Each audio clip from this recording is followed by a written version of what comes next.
You just finished eating, your plate is empty, and like millions of people, your next move is probably automatic.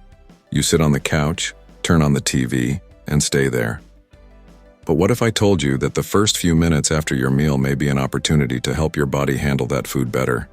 You don't need a gym, you don't need supplements, you don't even need a workout. You simply need to move gently for about 5 to 10 minutes. Here's why. After you eat, carbohydrates are broken down into glucose, and that glucose begins entering your bloodstream. Your pancreas responds by releasing insulin, which helps your cells use or store that glucose. And here's where your muscles become important. When you walk, your leg muscles contract. Those contractions increase your muscles' demand for energy and can help them take up glucose from the bloodstream. That's why a short, comfortable walk after a meal can help reduce the post-meal rise in blood sugar. And you don't need to walk fast. You're not trying to burn off your dinner, just walk around your house, around the neighborhood. Walk while putting dishes away.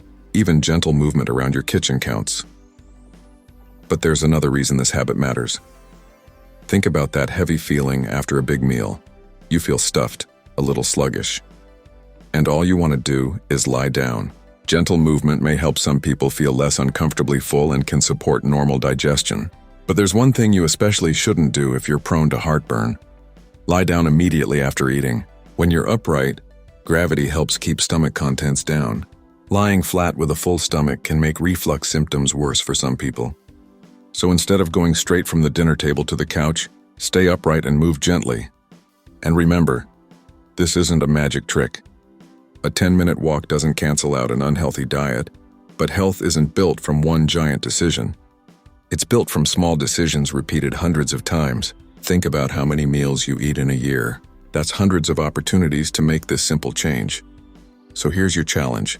For the next 7 days after your biggest meal, especially dinner, don't immediately sit down. Set a timer for 10 minutes. Walk comfortably, stay upright, and pay attention to how you feel afterward. Maybe you'll feel less sluggish. Maybe you'll simply enjoy those 10 minutes of movement. Either way, you're building a habit that costs nothing and can easily become part of your daily routine. And if you're looking for more simple, practical ways to take better care of your body as you get older, stay with us. There's plenty more coming. Because sometimes improving your health doesn't require changing your entire life. Sometimes it starts with what you do during the 10 minutes after dinner. Now imagine doing this every evening for the next month. Not an hour at the gym, not an exhausting workout, just 10 gentle minutes after dinner. One evening you walk around your home while your food settles. The next evening you do it again. Then again. Eventually, it stops feeling like a health challenge. It simply becomes what you do after dinner. And that's where the real power of a habit comes from. You don't have to feel motivated every single day. You just have to make the healthier choice easy enough to repeat. Maybe you're watching television later and realize you're not as uncomfortable as you usually feel after a large meal. Maybe you notice you're less tempted to immediately lie down.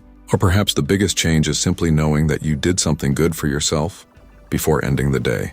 And remember, you don't have to walk outside. If the weather is bad, walk through your house. If your knees aren't comfortable with walking, stand safely and move gently. If you're unable to stand for long, follow whatever movement your healthcare professional has told you is appropriate. The goal isn't intensity, the goal is movement. And there's one more important point. Don't turn this into another rule that makes you feel guilty. If you miss a day, nothing has failed. Just start again after your next meal.